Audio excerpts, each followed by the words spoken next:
بن زید نے اپنا جسم کٹواتے ہوئے پڑھا ما کان محمد ابا احد من رجالکم ولكن رسول اللہ وخاتم النبیین وکان اللہ بکل شیء علیما۔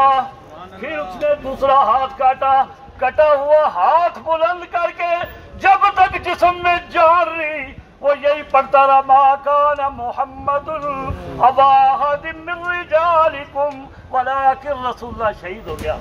پھر آخری ممتاز قادری، ان سب لوگوں نے غازی علم الدین سمیت یہ وہ لوگ تھے جو دنیا دار تھے، کوئی دیندار تہجدگار نمازی نہیں تھے، لیکن آقا کے نام پر ہے۔ اس لیے انڈیا والوں، اس وقت جو شاہ صاحب نے بات کی تھی، ہم آج بھی کہتے ہیں مسلمانوں کو نبی علیہ السلام کی محبت کے بارے میں نو آزماؤ۔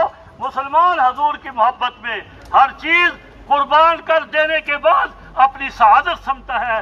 سب حضرات جو آج یہاں تشریف لائے ہیں، انشاءاللہ میں یقین رکھتا ہوں کل قیامت کے دن مدنی کریم صلی اللہ علیہ وسلم کی شفاعت نصیب ہوگی۔